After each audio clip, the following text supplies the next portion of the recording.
할렐루야. 스튜디오 예배 오신 여러분들을 주님의 이름으로 환영합니다. 이 시간 함께 찬양으로 주님 예배하도록 하겠습니다.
박수 치면서 기쁨으로 찬양드리도록 하겠습니다.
주 바라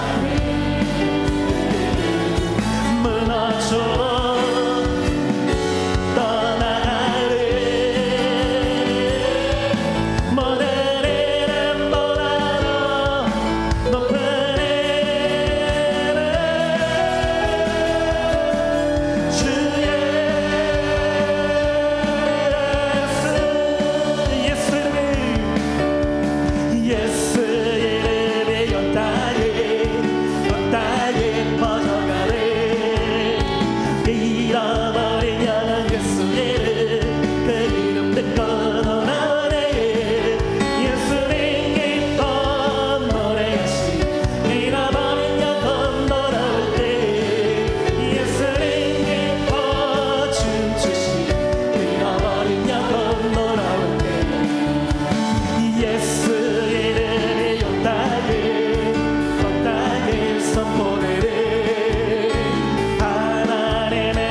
이 시간 함께 기도할 때 성령의 임재와 은혜가 충만한 예배가 되게 하여 주시고 말씀에 선포하시는 목사님에게 성령 충만한 은혜가 더하여 주시기를 이 시간 합심으로 함께 기도하도록 하겠습니다.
내가 매일 기쁘게 순례의 길에 가면 주의 팔이 나를 안보하며 내가 주의 큰 복을 받는 참된 인연 주의 영이 함께하니라. 성령이 계시네 할렐루야 함께하시네. 좁은 길을 걸으며 밤낮 기뻐하는 것 주의 영이 함께하니라.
우리의 예배가 오직 하나님께 영광이 되고 우리에게는 은혜와 응답의 시간이 되기를 우리 간절히 사모하고 기도하시겠습니다. 특별히 주님 이 땅을 고쳐주셔서 하나님의 공의와 정의가 이루어지게 하시고 우리 사랑하는 자녀들 믿음의 세대가 되게 하시며 하나님을 경외하는 복된 자녀들 되기를 우리 기도하겠습니다. 주님 주의 교회 전도의 문을 열어주시고 끝까지 사명 감당하고 주님이 기뻐하시고 은혜와 복 주시는 교회 되게 하옵소서. 우리 주여 세 번 부르고 우리 간절히 기도하시고 김진원 집사님 기도하시겠습니다. 주여 삼창하고 기도합니다. 주여 주여 주여 할렐루야. 하나님 아버지여 주님 오늘도 주의 예배 복된 자리로 주님 우리를 인도해 주시고 감사를 드립니다. 하나님 아버지 오늘도 성령님 이곳에 충만하게 임재하여 주시고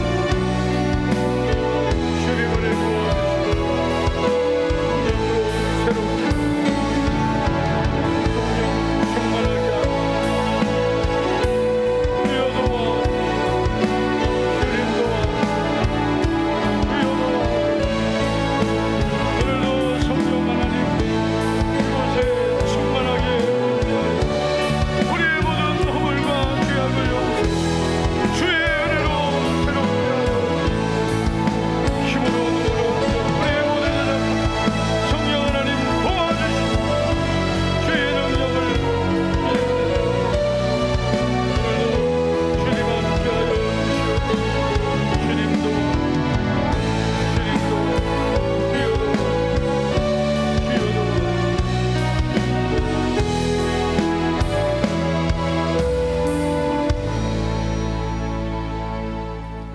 내 능력 주시는 자 안에서 내가 모든 것을 할 수 있느니라. 잠재적 능력을 부어주시는 전능하신 하나님을 찬양합니다. 무더운 여름도 어느덧 지나가고 가을 문턱에서 3일 예배를 기쁨으로 나와 예배드리게 하심을 감사드립니다.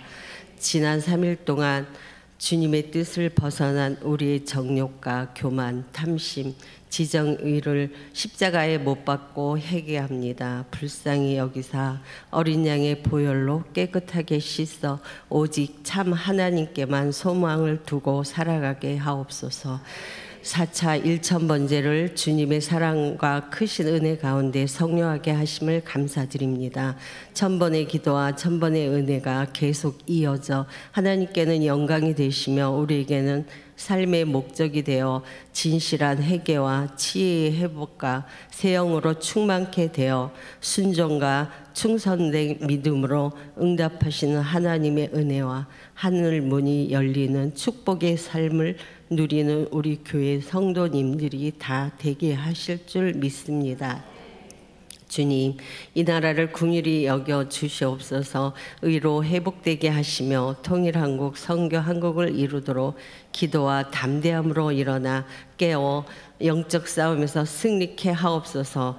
우리 교회 영유치부에서 다음 세대 청년들을 기억하시고 혼란 속에서도 영적 각성으로 전대의 문이 열려 부흥되게 하시고 주님의 이름이 높이 들리게 하시며 저들의 앞날이 주의 손에 있사오니 하나님의 선한 손에 도우심을 받는 축복과 강하고 담대한 믿음으로 우리 교회 비전 12개의 교회를 세우는 기둥들이 되는 기쁨이 되게 하옵소서.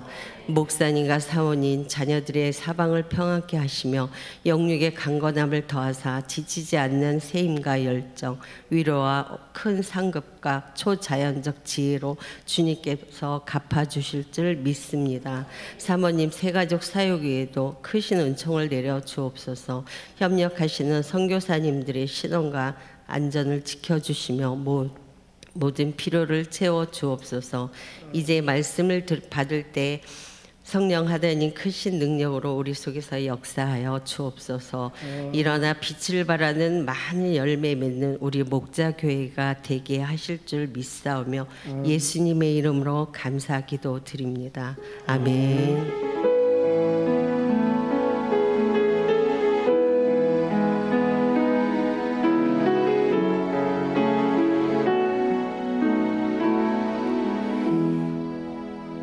요한복음 6장입니다. 5절부터 7절까지 보시겠습니다.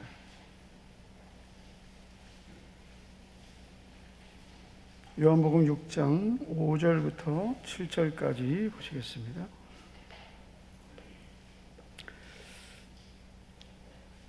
우리 한 절 교독하겠습니다. 예수께서 눈을 들어 큰 무리가 자기에게로 오는 것을 보시고 빌립에게 이르시되 우리가 어디서 떡을 사서 이 사람들을 먹이겠느냐?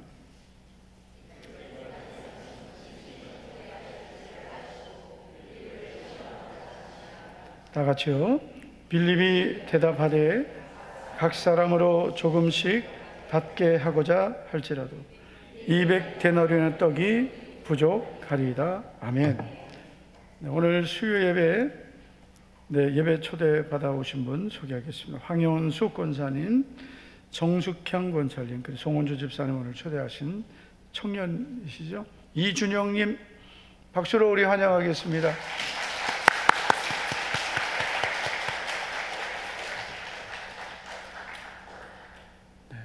잘 오셨습니다. 자, 우리 옆에 있는 분 이렇게 축복하겠습니다. 시험을 통과하면 복을 받습니다. 이렇게 축복하겠습니다. 시험을 통과하면 복을 받습니다. 시험을 좋아하는 사람은 뭐 거의 없을 겁니다. 시험은 누구에게나 부담스럽고 그리고 때로는 두렵기까지 합니다. 그러나 그 시험을 우리가 잘 통과하고 좋은 성적을 거두면 그 다음에는 그 결과에 대한 보상을 받습니다. 여러분, 믿음의 삶도 똑같습니다. 여러분, 우리에게는 여러 가지 시험들이 오는데 여기서 말하는 시험은 하나님의 테스트를 말하는 겁니다. 그래서 우리에게는 여러 가지 시험, 유혹도 시험이죠. 우리 성경에 유혹이라고 하는 시험, 그래서 템테이션인데 우리에게 유혹도 오지만 그런 유혹은 우리의 욕심을 통해서 세상으로부터 마귀로부터 오는 것입니다.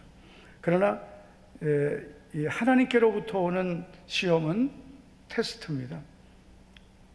하나님 우리를 검증하시기 위해서 우리를 테스트하실 때가 있습니다. 왜 하나님은 우리를 이렇게 테스트하실까요? 그 테스트를 통해서 우리의 믿음을 확인하시고 그리고 또 우리에게 주시고자 하는 약속을 주시기 위해서입니다. 그래서 우리는 모든 것이 다 잘 되는 것도 때로는 참 감사하지만 때로는 내가 생각하지 않았던 환경이 내 앞에 있고 또 때로는 안 되는 일이 생기고 또 답답한 일이 생기는 것도 절대로 여러분 그것이 안 좋은 것이 아닙니다. 그런 모든 것들을 우리가 잘 분별해서 이것이 내 욕심 때문에 생긴 것인지 아니면 하나님이 나를 테스트하시는 것인지 이런 것들을 우리가 잘 분별해야 되고, 만약에 하나님께서 나를 테스트하시는 그런 환경이라면 우리는 잘 통과해야 될 줄로 믿습니다. 하나님께서 우리에게 어떤 은혜와 복을 주실 때는 반드시 우리가 그런 은혜와 복을 받을 수 있는 그런 그릇이 되었는지를 보십니다. 그래서 그 그릇이 준비되었을 때 하나님 우리에게 응답과 복을 주시는데 그 확인하는 과정이 바로 테스트입니다. 자, 신명기 8장 2절과 3절을 보시면, 자, 같이 한번 보실까요? 시작. 내 하나님 여호와께서 이 40년 동안에 내게 광야 길을 걷게 하신 것을 기억하라. 이는 너를 낮추시며 너를 시험하사 내 마음이 어떠한지 그 명령을 지키는지 지키지 않는지 알려 하심이라. 자, 하나님께서 40년을 광야 길을 걷게 하셨습니다. 왜 이렇게 하셨을까요? 하나님이 낮추시고 너를 시험하셨다, 낮추셨다 그랬어요. 시험하셨다고 합니다. 그 이유는 내 마음이 어떤지, 그리고 하나님 명령을 지키는지 지키지 않는지 하나님이 보시기 위해서라고 했습니다. 그래서 하나님 때로 우리를 낮추시는 거예요. 때로는 우리의 환경을 하나님께서 막아버리시는 거죠. 그런 환경을 통해 내 마음이 어떤지를 보시는 거예요. 그리고 내가 정말 그 환경에서도 말씀을 잘 순종하는지를 보시는 겁니다. 3절을 보면 계속 이어집니다. 너를 낮추시며 너를 줄이게 하시며 또 너도 알지 못하며 내 조상들도 알지 못하던 만나를 내게 먹이신 것은, 낮추시고 심지어 줄이게까지 하셨어요. 그 이유는 하나님께서 우리를 시험하시고 그리고 우리로 하여금 하나님 말씀으로 사는 것을 알게 하시기 위해서입니다. 그래서 이런 과정을 통해서 하나님 우리의 믿음을 계속 확인하시는 거예요. 왜냐하면 이 믿음의 준비가 안 된 상태에서 하나님이 이스라엘 백성들을 가나안 땅으로 들어가게 하시면 그들은 거기 가서 그 땅에 들어가서 그 약속의 복을 누리기도 전에 다 타락해 버립니다. 우리가 신명기에 보면 계속 하나님이 경고하신 게 뭐예요? 너희는 잊지 말아라, 기억하라. 너는 애굽 땅 종되었던 존재라는 것을 잊지 말아라. 나는 너를 애굽 땅 종되었던 너를 구원한, 인도한 여호와다. 계속 하나님이 하나님과 그들과의 관계를 계속 말씀하시네요. 나는 너를 애굽 땅 종되었던 집에서 인도했다. 너희는 종이었다. 나는 너희를 구원했다. 잊지 말라, 기억하라. 그러면서 너희가 이제 내가 줄 땅에 들어가서 반드시 그 땅에 있는 모든 우상들을 다 없애버려야 되고 그 땅 주민들과 언약하지 말아라. 그들의 딸을 데려오지 말고 너희 딸을 주지도 말고 혼인하지 말라. 만약 너희가 이 말을 무시하고 불순종하면 결국 너희는 그 땅에서 쫓겨날 것이다. 그래서 계속 미리 그 말씀을 다 하셨어요. 광야에서 그 훈련을 다 한 겁니다. 신명기 28장은 축복의 말씀도 있지만 저주의 말씀이 훨씬 더 많습니다. 사실 하나님께서 우리에게 순종하면 이렇게 좋은 것을 주겠다라고도 많이 말씀하셨지만 불순종하고 믿음을 떠나면 이렇게 될 것이다. 경고도 더 많이 하셨어요. 그 이유는 우리들도 다 마찬가지예요. 좋은 환경이 되면 나도 모르게 처음의 마음을 잃어버릴 수 있다 하는 것입니다. 우리가 이제 일천번제를 이제 4번째 했잖아요. 그래서 일천번제를 하면서 우리가 참 여러 가지 환경을 잘 이겨냈습니다. 잘 이겨냈어요. 그래서 이 믿음을 우리가 잘 가지고 끝까지 우리가 믿음으로 잘 사는 게 중요한 거예요. 그래야 그 일천번제의 그 약속을 계속 우리가 누릴 수 있는 것입니다. 할렐루야. 네. 자, 하나님께서 왜 낮추시고 줄이게 하시고 시험하셨을까요? 그 이유가 16절에 분명하게 이렇게 기록되어 있습니다. 16절을 보시겠습니다. 시작. 내 조상들도 알지 못하던 만나를 광야에서 내게 먹이셨나니 이는 다 너를 낮추시며. 아멘. 하나님이 그렇게 낮추셨던 이유는 그렇게 고생만 하게 하시려는 게 아니라 그 과정을 통해서 우리를 말씀대로 사는 사람 되게 하시고 그리고 마침내 복을 주시기 위해서입니다. 하나님은 우리를 시험하시는 이유는 복 주시기 위해서예요. 하나님이 우리를 낮추시고 시험하시는 이유 분명히 말씀하셨어요. 마침내 복을 주려 하심이라. 그래서 우리가 믿음으로 살고 기도하고 정말 하나님 뜻대로 살려고 하는데 여러 가지 이런 시험과 같은 환경들이 오면 이렇게 생각하시면 돼요. 이제 시험이구나. 할렐루야. 시험 잘 보자. 할렐루야. 제가 이제 지난주에 어떤 분이 그런 거예요. 목사님 저 시험 들겠어요. 그러는 거예요. 그냥 진지한 게 아니라 농담으로 이렇게 해서 저는 우리 성도님들이 농담이라도 시험 들겠다는 말을 하지 마세요.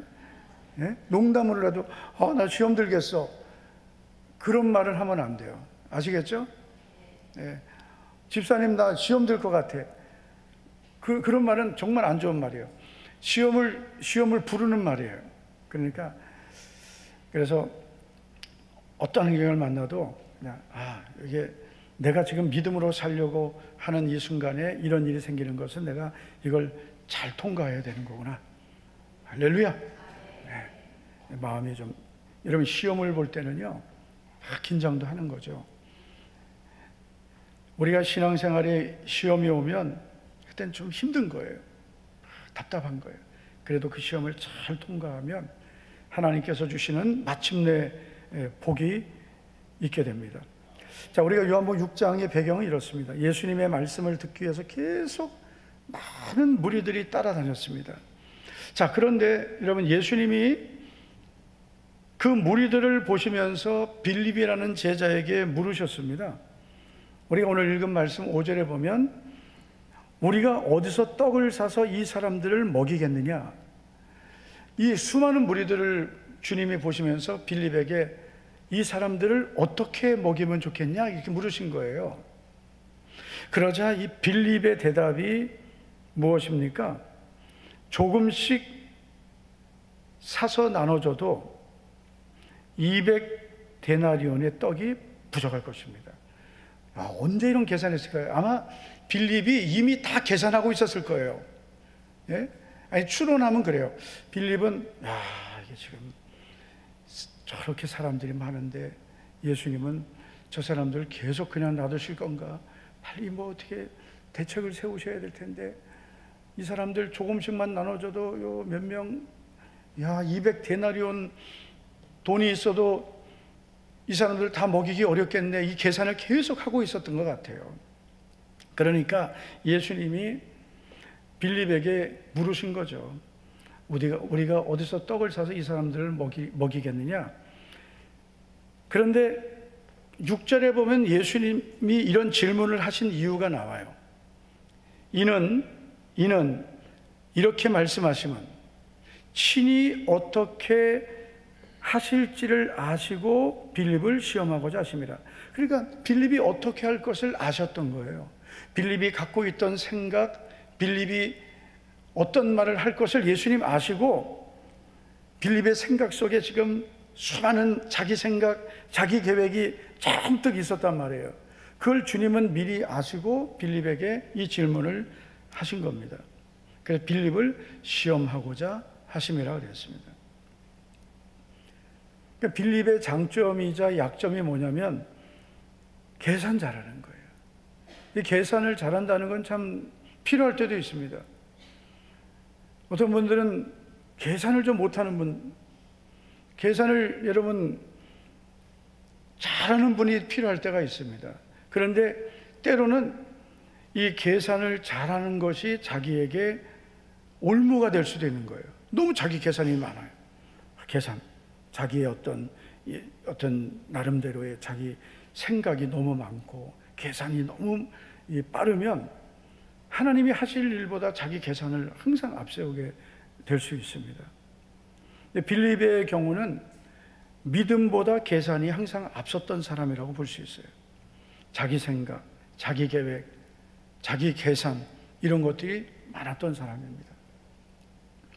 그래서 예수님은 빌립에게 특별히 이 질문을 하신 거예요.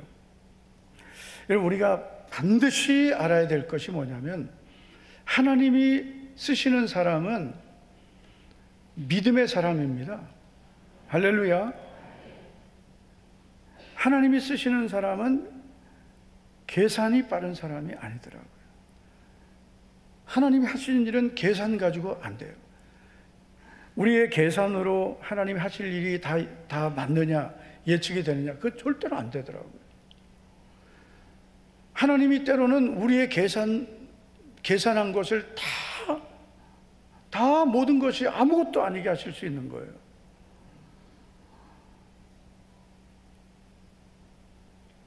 왜 그렇게 하실까요? 하나님이 하시는 일은 다 믿음의 방법으로 하게 하시는 거예요. 모든 게 그렇습니다. 하나님이 하실 일을 우리가 물론 계획도 없어야 된다는 건 아니에요.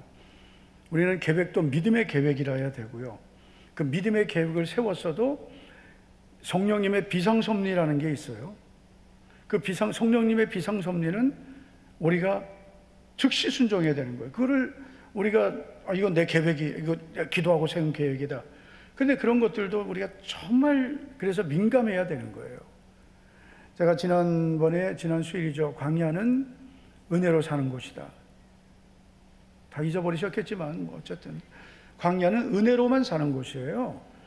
그리고 광야는 지나가는 곳이라 했습니다. 머무는 곳이 아닙니다. 구름기둥 불기둥이 인도하는 대로 계속 옮겨가는 거예요. 그래서 광야에서는 은혜 많이 받아야 되고요, 광야에서는 인도하심을 잘 받는 게 중요한 거예요. 모든 게 그래요. 목회도 인도하심이 제일 중요하더라고요. 뭐 계획 잘 세우고 뭐 프로그램 잘 짜고 그거대로 되질 않습니다. 저도 처음 이제 그 전도사 생활할 때 저는 상당히 계획적인 사람이에요. 그래서 모든 걸 계획을 세워야 되고 그 철저하게 계획. 예를 들어서 전도 D-Day가 있다. 그러면은 거꾸로 10주 과정을 다 짜놨어요. 그래가지고 이번 주에 뭐 하고 이번 주에 뭐 하고 이번 주 뭐 하고 그래서 다 차곡차곡 해가지고 이제 전도하고 이런 식으로 했습니다. 근데 그런 게 이제 필요해요. 그런 아무런 계획도 없이 하는 것은, 계획에 실패하는 것은 실패를 계획하는 것이다 그랬거든요. 계획은 필요합니다. 그런데 그런 모든 계획이 하나님의 인도하심보다 앞서면 안 되는 거죠. 사도 바울이 정말 믿음의 사람이고 계획성 있는 사람입니다. 바울 서신서를 보면 상당히 논리적이잖아요.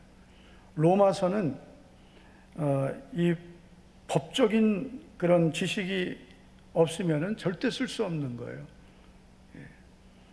이 로마서는 정말 너무나 성경을 반지라고 하면 로마서는 이 보석이라고 하잖아요. 그 정도로 로마서는 너무나 논리 정연한 성경인데, 바울이 얼마나 논리가 정연한 사람인지 알 수 있는 그 성경이 바울 서신 중에 로마서입니다. 그런데 사도 바울이 그렇게 철저하게 계획성 있는 사람이었지만, 그런데 그 계획대로 모든 게 되는 게 아니에요. 바울이 계획해도 성령님이 막으시면 계획을 바꿔야 되는 거예요. 그래서 사도행전 16장에 보면은 계속 성령이 막으시니까 또 변경하고 또 변경하고, 계속 여러분 사도 바울이 계속 계획을 세워도 그게 안 되는 거예요. 그래서 변경하고 계속 길이 막히니까 결국은 나중에 하나님께서 마게도냐 사람 환상을 보여주시니까, 아, 하나님이 우리를 인도하시는 거구나. 그래서 마게도냐로 건너가게 되는 거예요. 그래서 아시아로 가려던 그의 모든 계획을 다 취소하고 마게도냐로 가게 되고, 그리고 그 마게도냐의 첫 번째 도시인 빌립보에 가게 되는 겁니다. 그게 사도 바울이 순종하게 된 성령님의 비상섭리 인도하심이에요. 만약에 사도 바울이 그렇게 성령님께 인도하심을 받지 않았다면 그렇게 쓰임 받을 수 없는 거죠. 할렐루야. 그러니까 자기 계획이 너무 많고 자기 생각이 너무 많은 분들은, 그래서 그 자기가 갖고 있고 가지고 있는 뭐 자기의 능력, 세상적인 어떤 배경, 그런 것들이 오히려 하나님께 쓰임 받지 못하게 되는 장애물이 되는 거예요.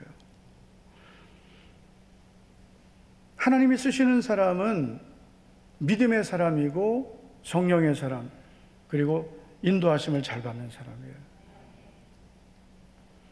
언제 구름 기둥, 불 기둥이 인도하실지 몰라요. 항상 기다리고 있고 언제든지 성령의 인도하심을 따라갈 수 있어야 됩니다. 광야는 지나가는 곳이고 은혜로만 사는 곳이고 모으는 곳이 아니라 버리는 곳입니다. 다 버리게 하는 거예요. 그리고 광야에서 결국은 1세대 다 죽습니다. 광야는 죽는 곳이에요. 그래서 우리가 이 광야 같은 과정을 우리는 다 살거든요. 광야에서 내가 죽어야, 그래야 새로운 변화된 사람이 축복을 받는 것입니다. 그게 안 되면은 계속 광야에서 고난 받는 거죠. 평생 예수님 믿으면서, 저는 그렇게 생각합니다. 우리가 평생 예수님 믿으면서 우리가 반드시 경험해야 되는 것은 하나님이 주시는 이 가나안의 축복을 경험해야 된다. 할렐루야. 부모가 고난 받으면 자녀들은 마치 예전에 저도 어렸을 때 보면은 전과 이런 거 있어요. 동아전과, 표준전과 이런 게 있었는데 거기 부록이 있거든요. 부록같이 됩니다. 따라다니는, 항상 자녀들은 부모의 부록과 같은 거예요. 그 부모가, 여러분, 고난당하면 자녀들은 그 고난의 그 울타리 속에 같이 고난받게 됩니다. 부모가 약속의 땅을 밟으면 그 약속의 땅에 같이 들어가는 거예요. 어제 제가 광주 향기교회 가서 이렇게 이제 집회를 하고, 그리고 이제 마지막에 이제 안수기도를 다 해줘야 된다고 하는데, 제가 사실 조마 목사님에게 살짝 얘기는 듣고 갔어요. 그래도 제발 아무 말 없기를. 왜냐면은 9시에 이제 집회 끝내고 빨리 와야 되겠다. 2시간 조금 더 걸리니까요. 그런 생각을 하고 이제 식사할 때까지 아무 말도 없어서 잘 넘어간다 했더니, 식사 끝나고 집회 들어가기 전에 목사님 다 끝나고 안수기도를 해주시면 고맙겠습니다. 그래서 누구를 했더니 기도 받으러 나오는 분들 해주시면 됩니다. 그래서 기도 받으러 나오는 분들만 하면 되는구나 했더니 보니까 다 나오게 돼 있어. 해도 끝이 없는 거예요. 그런데 애들이 또 너무 많네. 애들이요. 애들이 그냥 얼마나 많은지.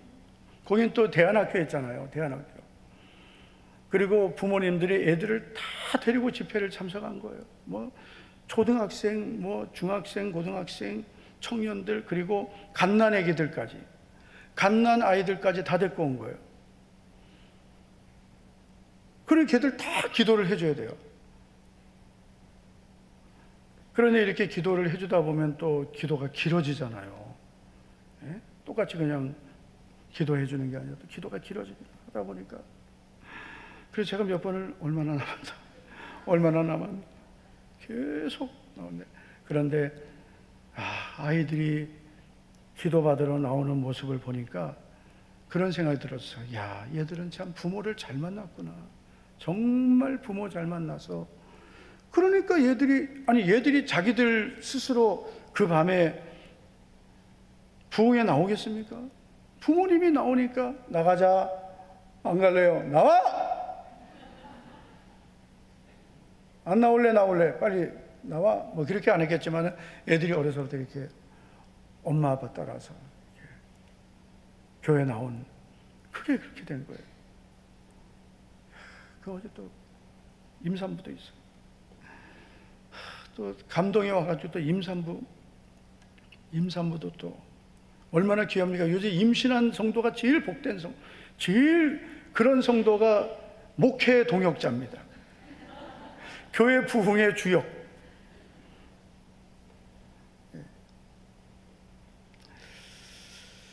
그래서 참 부모가 그런 믿음을 가니까 자녀들은 그 부모의 믿음의 은혜 안에서 같이 은혜를 받는 거예요. 그래, 만약에 여러분 똑같이 광주 향기교회 다니는데 어떤 부모님은 집회를 했는데도 교회도 안 나왔어요. 그러면 그 아이들은요, 그 가정의 아이들은 그 엄마 아빠가 부흥회가 열려도 교회를 안 가면은, 그러면 걔들은 똑같이 안 오는 거죠. 걔들이 뭐 스스로 엄마 아빠 안 가도 나는 교회 가서 은혜 받을래요, 그렇게 나오겠습니까? 안 오죠. 그러니까 여러분, 부모님이 믿음으로 사는 것이 자녀들에게는 복이 되고, 그리고 부모가 그런 은혜와 복을 받으면 자녀들은 그 복을 다 같이 누리는 거예요. 반대의 경우도 될 수 있다. 부모가 고난받으면 다 같이 고난받는 거예요. 광야 생활하면서 다 같이 광야 생활하는 거죠. 가나안 땅 들어가면 다 들어가는 거죠. 그래서 여러분, 우리는 반드시 평생 예수님 믿으면서 한번 따라합시다. 내 시대에 광야는 끝내고 가나안의 복을 받아야 된다. 예. 내가 고난 받으면서 내가 인생이 끝나면 안 돼요. 내가 반드시 고난을 끝내고,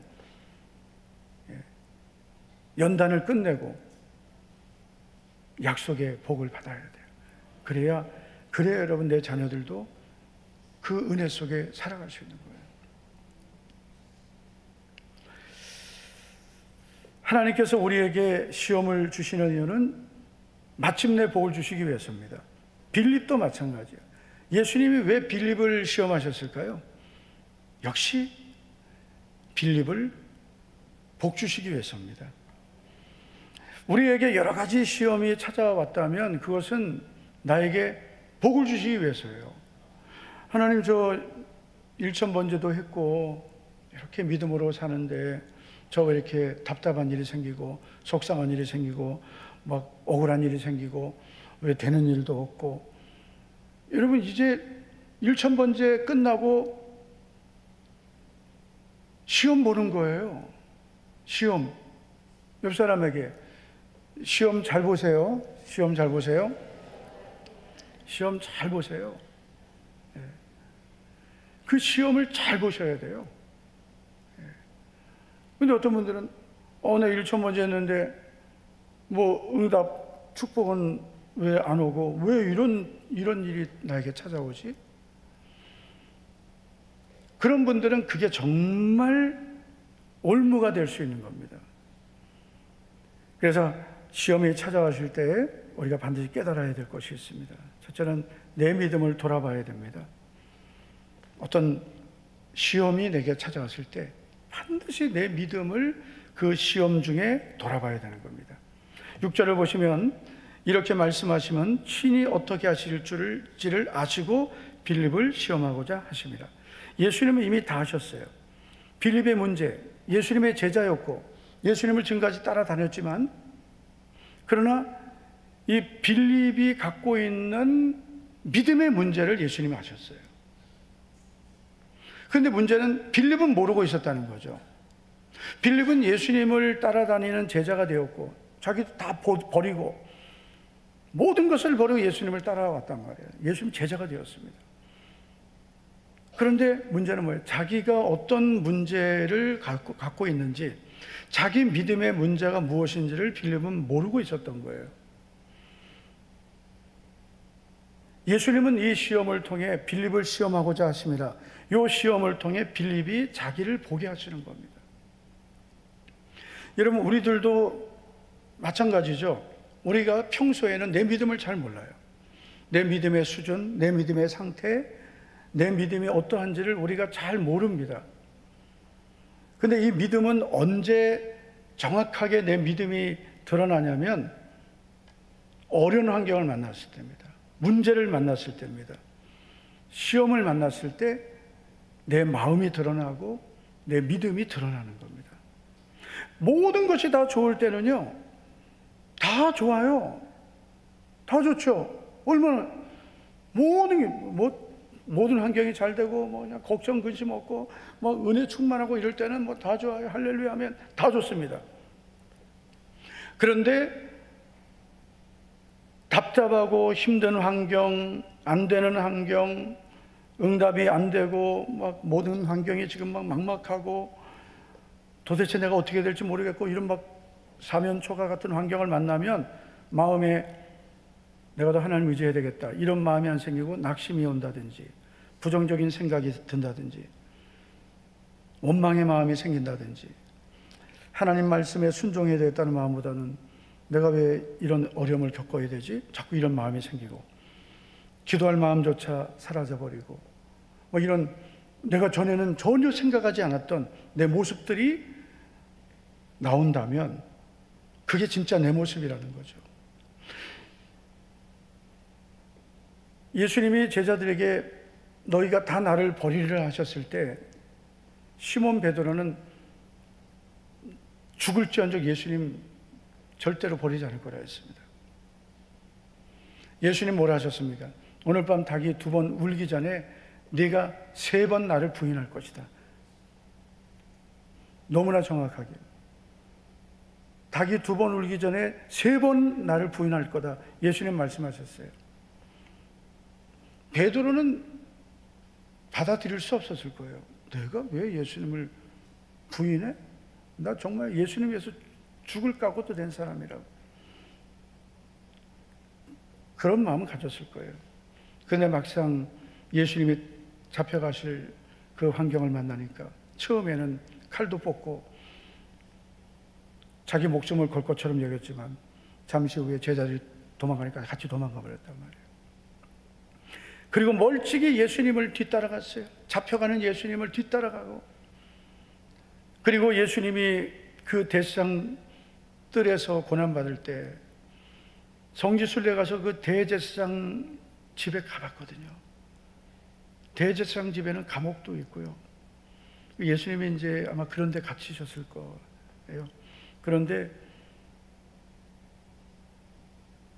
그 죄수를 놓는 그 감옥이 이렇게 웅덩이처럼 있는데요. 거기를 그냥 집어 던져버리는데요. 그러면 그 높은 데서 떨어뜨려 버리는 거예요. 그래서 성지순례에 갔다 오셔야 돼요. 가서 다른 데는 몰라도 이제 우리 예수님의 그 발자취, 성경이 말씀하고 있는 그게 그대로 있진 않아요. 제일 실망스러운 데는 예수님이 십자가에서 죽으신 골고다, 골고다를 보면은 완전히 그 장사하는 대로 바뀌었습니다. 그래서 저희는 이제 목사님들하고 이제 한 팀이 가고 이제 사모님들 또 한 교회는 이제 성도들 한 10명 같이 30명 정도 갔는데 우리는 그 새벽에 올라갔어요. 가게 문 하나도 안 열었을 때 새벽에 갔습니다. 어제 그 광주 향기교회 갔더니 그 교회는 매년 성지순례를 갔대요. 매년. 그래서 또 뭐 올해도 간다나 내년도 간다나 그래서. 근데 그 교회랑 같이 가면 안 됩니다. 왜냐? 그 교회는 좀 고생 많이 해요. 그 이집트 가서는 진짜 텐트 치고 간다. 네. 원하시면 저도 그렇게 한번 해볼게요. 광야에서 텐트 치고 한번. 근데 정말 꼭 가볼 필요는 있어요. 좀 가고 싶은데 가는 조건이 뭐냐? 거기 같이 가시려면은 적어도 2명은 전도하셔야 됩니다. 그래야 우리가 이제 한 팀에 한 30명 가야 되는데 교회가 더 부흥되고 가야지. 예? 교회가 부흥도 안 되고 한 30명이 성지순례 간다고 가면은 안 되죠. 그래서 성지순례 지원 자격, 돈은 없어도 된다. 전도는 2명씩 해야 된다. 아멘. 1명도 안 하자. 전도 몇 명이요? 2명씩을 하자. 그리고 그 향기교회는 보니까 그 장로님들하고 식사할 때 그런 얘기 나오더라고요. 그래서 뭐 돈을 모을까요? 어쩌고 할까? 그래서 그럼 뭐 돈을 모아서 갑니까? 그래서 일단 갔다 오고 갚으면 되죠. 그랬어요. 아니, 필요하면 빨리 갔다 오는 게 좋지, 그죠? 참. 뭐 뭐든지 돈이 있어야 됩니까? 갔다 오고. 아니면 김현철 회장님이 그냥 한 30명 300만 원씩 1억이면 되니까 1억 확 내든지, 그지? 지금 큰일 나서 카니발도 해야 돼. 카니발을 집사님 6인승을 뽑아야 돼. 알았지? 6인승. 예. 9인승도 이제 6인승. 근데 카니발 하지 말고 스타리아를 9인승으로 빼라더라. 카니발은 예약되어 있는데 큰일 났네. 근데 어쨌든 그래서 요즘에 또 그 코로나 때 그 호텔들이 많이 문을 닫아가지고요 엄청나게 비싸졌대요. 그래서 지금은 이제 얼마나 될지 모르는데 성지순례 모집하면 그때를 준비해서 전도 2명은 꼭 하시기를 바랍니다. 정 안 되면은 애를 둘을 낳든지 아니면은 2명을 꼭 약속하고 가든지. 근데 어쨌든 그런 생각이 들어요. 참 이 성지순례를 한번 좀 꼭 가볼 필요가 있다라고 생각을 합니다. 그래서 베드로가 정말 예수님을 사랑했습니다. 그리고 정말 나는 예수님 부인하지 않을 자신이 있었지만 그 환경이 닥치니까 자기도 몰랐던 자기 그 내면에 있는 자기의 연약함이 다 나타나는 거죠. 그러니까 우리가 여러분 다 믿음으로 살고 싶죠. 그런데 왜 믿음으로 못 삽니까? 연약해서 그런 거예요. 어떤 환경을 만났을 때 나는 정말 믿음으로 살고 싶은데 연약하기 때문에 그 믿음으로 못 사는 거예요. 그게 진짜 나의 모습이거든요. 그래서 하나님께서는 우리에게 어떤 환경을 만나게 하셔서 내 모습을 보게 하시는 거예요.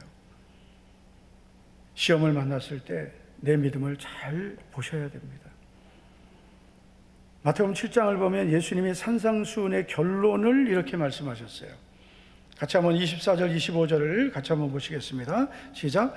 그러므로 누구든지 나의 이 말을 듣고 행하는 자는 그 집을 반석 위에 세운 25절 비가 내리고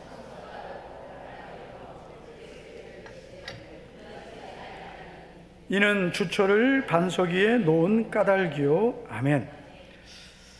자, 여러분, 믿음이 반석 위에 세워진 사람이 있고 모래 위에 세워진 사람이 있습니다. 그래서 집을 지었는데 반석 위에 세워진 집은 비가 내리고 그리고 홍수가 나고 바람이 불어서 그 집에 부딪혀도 그 집이 무너지지 않습니다. 그런데 여러분, 모래 위에 세워진 집은 어떻게 돼요? 비가 내리고 홍수가 나고 바람이 불면 무너져 버리죠. 무너지기 심한이라고 했습니다. 평소에는 몰랐던 거죠. 평소에는 그 겉만 보이니까 그 집이 모래 위에 세워졌는지 반석 위에 세워졌는지를 몰랐던 거예요. 몰랐던 거죠. 그런데 비가 내리고 홍수가 나고 바람이 부니까 알 수 있는 거예요. 우리의 믿음이 평소에는 잘 모르는 거죠. 그런데 비가 내리고 홍수가 나고 바람이 불어서 그 환경을 내가 딱 부딪혀 보면 내 믿음이 어떠했는지, 내 믿음이 정말 예수님에게 뿌리를 내리고 말씀 위에 세워져 있었는지, 아니면은 예수님에게 뿌리가 아니라 인간적인 생각, 그리고 말씀이 아니라 이런 말씀에 뿌리가 없는 그런 외형적인 그런 믿음만 있었는지 그 시험을 만나보면 알 수 있는 거예요. 여러분, 그래서 우리는 시험이 때로는 내 믿음을 돌아보게 되는 그런 아주 중요한 시금석이 된다. 그래서 여러분, 시험을 만났을 때 나를 잘 보실 수 있기를 축복합니다. 예수님 믿으면서 자꾸 마음에 그냥 섭섭함이 생기고 마음에 자꾸 원망이 생기고 이게 주기적으로 오는 분들이 있거든요. 그분들은 환경의 문제가 절대로 아니에요. 똑같은 환경을 만나도 아무렇지도 않은 분들이 있어요. 똑같은 시험을 만나도 변함없이 믿음을 지키고 주님을 사랑하고 그리고 변함없이 교회 섬기고 사랑하고 충성하고 그런 분들이 있거든요. 그분들은 반석 위에 세워진 믿음이에요. 안 흔들립니다. 누가 무슨 말을 해도 끄떡도 안 해요. 그런데 이 믿음이 모래 위에 세워진 믿음 같은 경우는 누가 말하면 거기에 흔들리고, 누가 말하면 흔들리고, 누가 섭섭하게 하면 시험 들고, 뭐 원망이 생기고, 막 믿음이 그냥 가만히 있지를 못하는 믿음이에요. 그런 믿음은 환경의 문제가 아니라 자기 자신의 문제인 거예요.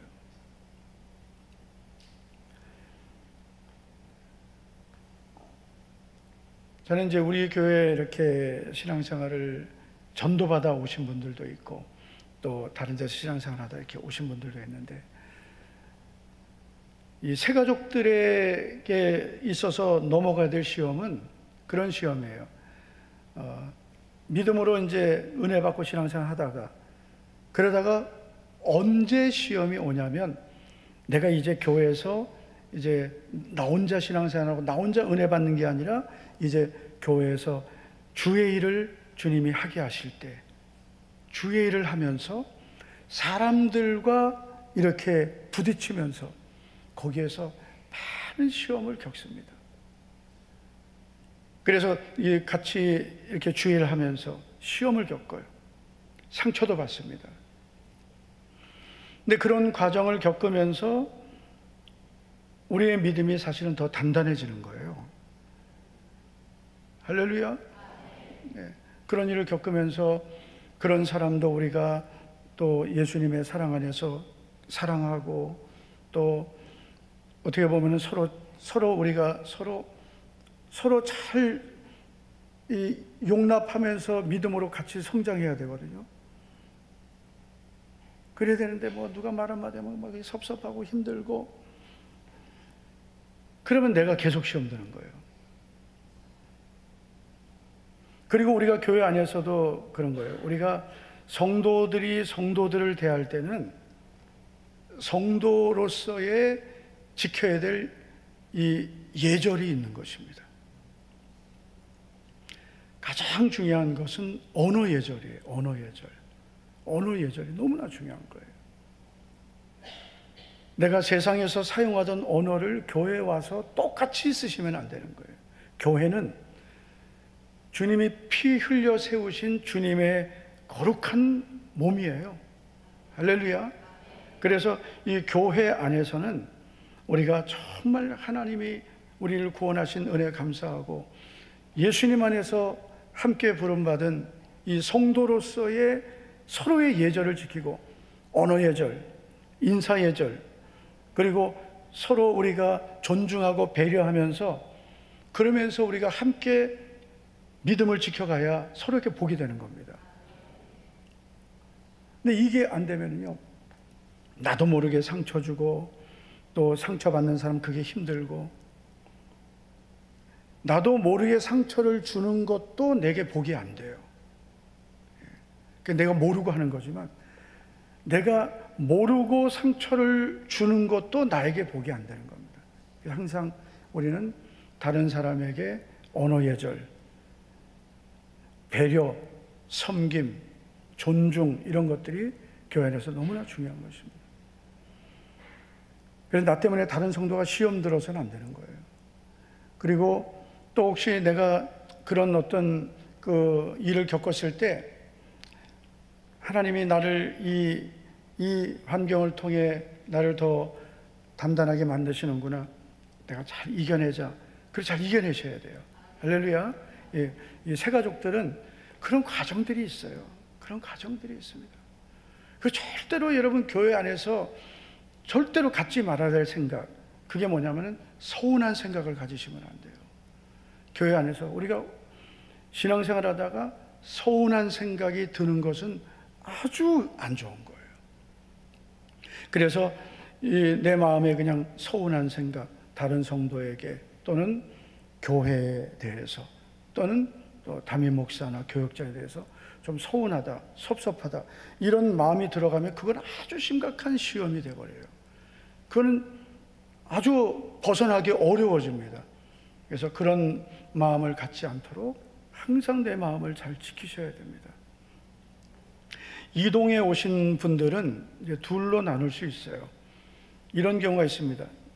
멀리서 이사 와서 교회를 찾다가 오신 분들이 있어요.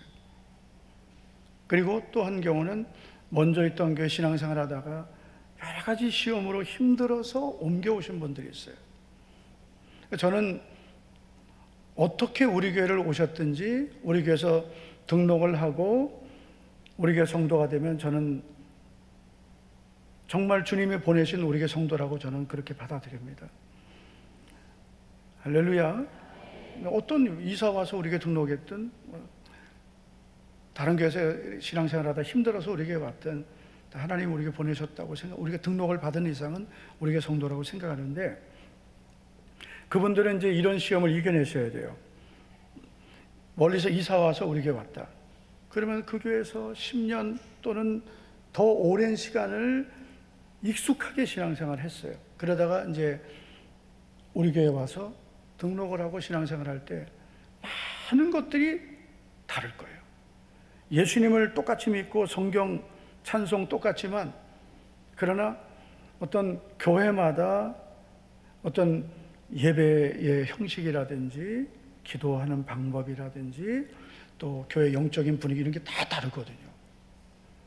그렇게 다르다 보니까 이게 적응하는 것이 어떤 분들은 어려울 수 있는 거예요. 어려울 수 있는 거예요. 저도 제가 처음 신앙생활 하던 교회가 어려움을 겪으면서 이제 공중분해돼 버렸어요. 공중분해. 목사님 돌아가시니까 교회가 없어.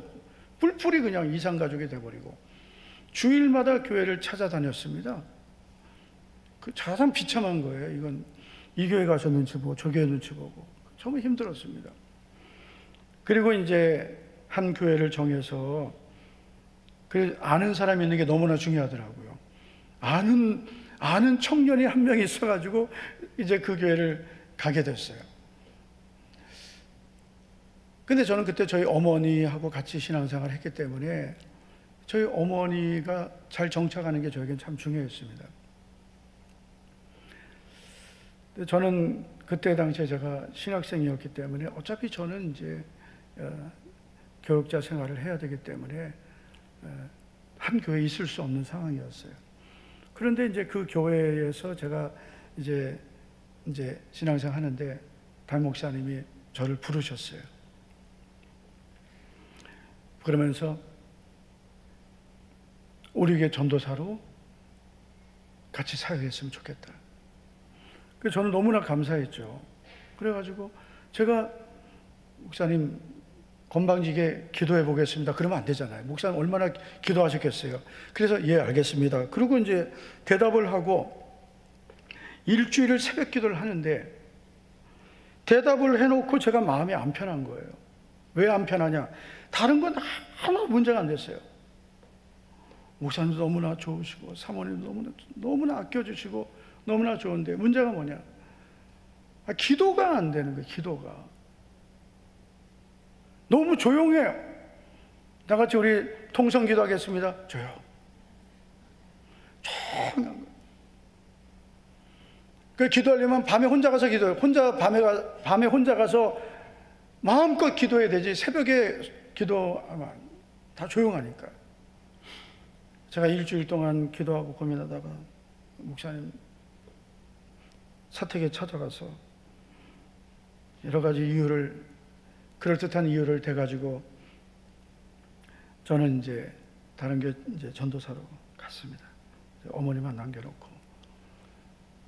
근데 저희 어머니가 그 교회 신앙생활 하면서 저는 계속 저에게는 항상 저에게 갈등이, 은혜 받고 신앙생활 해야 되는데, 은혜 받고 신앙생활 했는데, 너무 저 어머니가 그 구역장님이 계신데, 구역장님이 너무 할머니셨어요.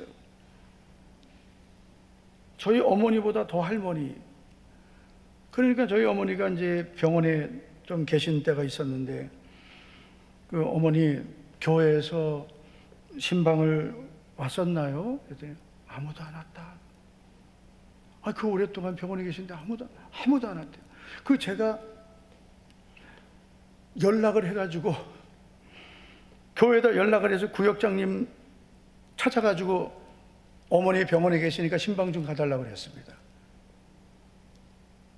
그러니까 이게 여러분 되겠어요? 안 되겠어요? 빨리 안 되겠다 그래.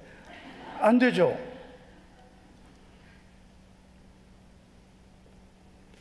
정말 내가 은혜 받기 어렵고 신앙생활이 어렵고 그러면은 참 기도하고 고민하셔야 돼요. 그러나 이동에 오신 분들은 이동에 온 교회가 나에게 모든 것이 맞는다, 그거는 정말 특별한 경우지 안 맞아야 정상인 겁니다. 안 맞는 거를 이상하게 여기면 안 되고요. 아, 이 교회는 나랑 안 맞나 봐. 아닙니다. 정말 내가 은혜 받을 수 있는 교회라면 또 우리 교회에서 잘 맞춰가면서 신앙생활 해가시면 하나님께서 또 그 적응 과정을 지나면 먼저 있던 교회에서 은혜 받고 훈련 받은 게 또 우리 교회에서도 또 귀하게 쓰임 받을 수 있는 거예요. 네, 그 과정을 잘 지나가셔야 돼요. 그리고 여러 가지 어려운 그런 사람의 시험, 또 교회 안에 시험이 와서 교회 옮기시는 경우도 있어요. 그런 분들은 우리 교회에서 이제 또 은혜 받으시고, 그리고 뭘 잘 넘어가셔야 되냐면은 항상 우리는 시험 걸렸던 것에 또 걸립니다. 항상 그래요. 우리가 항상 넘어졌던 거에 또 넘어지기 쉬운 거예요. 그 마귀는 항상 나를 넘어뜨렸던 걸 가지고 또 넘어지게 하는 거기 때문에 우리 교회 처음 오셔서 이 교회 너무나 좋다, 은혜도 있고 뭐 너무 좋다. 그런데 그러다가 내가 먼저 있던 교회에서 힘들었던 것, 마음이 아팠던 것, 인간관계 힘들었던 뭐 여러 가지 그런 거를 또 겪게 되면 거기에서 또 힘들어지는 거예요. 그러니까 이제는 어떻게 되냐면은 어느 교회 가든지 시험이 없는 교회는 없습니다. 없습니다. 아주 단단히 마음 먹고 어떤 시험이 와도 나는 이제는 반드시 그 시험 내가 이겨낼 것이다. 할렐루야.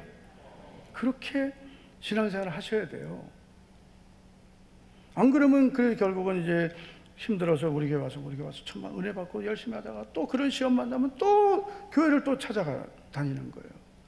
그래서 이 교회를 옮기기 시작하면 그게 자꾸 옮기고 또 옮기고 또 옮기고 뿌리 없이 계속 떠돌아다니는 그런 일이 있을 수 있기 때문에 이제 우리 교회 오신 분들은 우리 교회에서 어떤 시험을 만나도 다 이겨내시기를 축복합니다. 네, 할렐루야. 네, 그래서 새가족들은 새가족대로 겪는 시험이 있어요. 그거 다 겪는 거예요.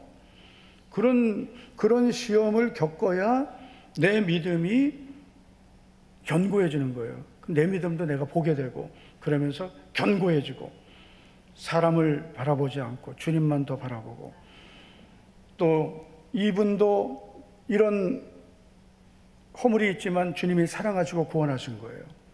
할렐루야. 절대로 미워하거나 원망하지 말고 우리가 정말 주님을 사랑하는 마음으로 그 영혼도 주님의 마음으로 불쌍히 여겨야 되는 거예요. 그래야 이런 교회가 좋은 교회 되는 거예요. 이 사람은 저래서 안 맞아, 저 사람은 저래서. 아무도 없어요. 그러면요, 부부도 안 맞는데. 예? 우리 가정 얘기 아닙니다. 우리 잘 맞습니다. 걱정하지 마시고요.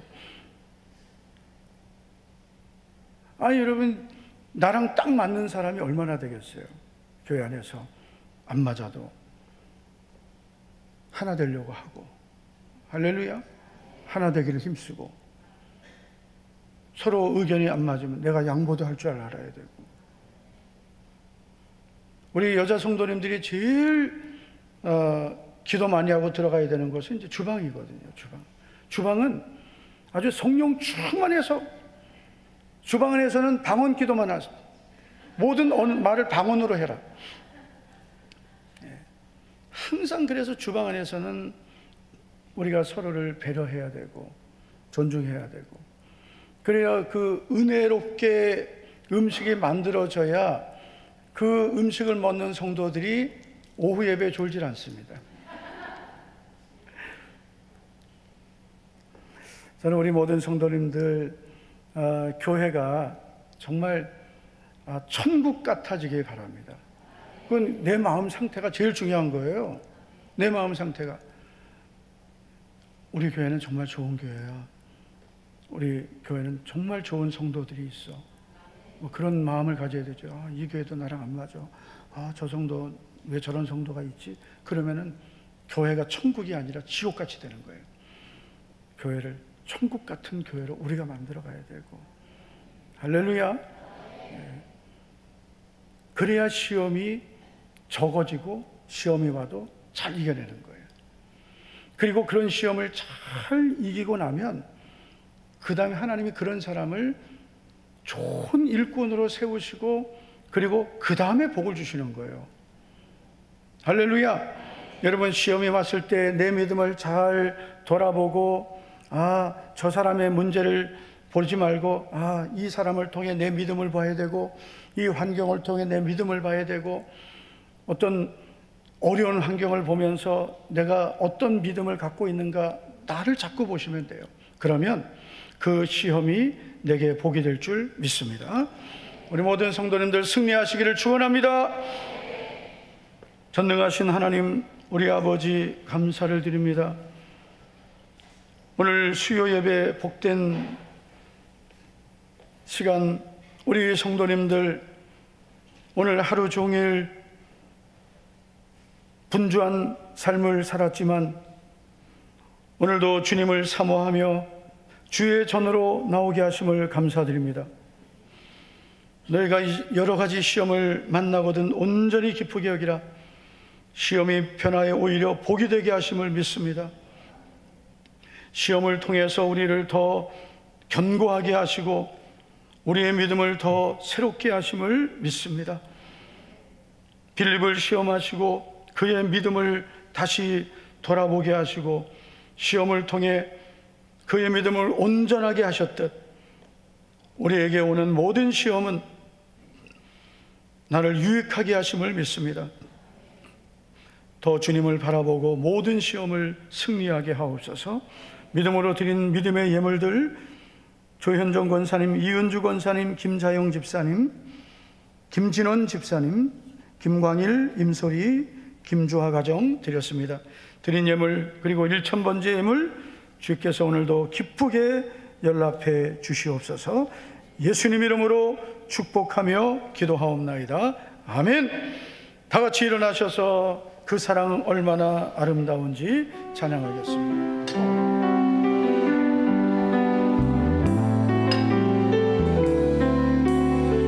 그 사랑 얼마나 아름다운지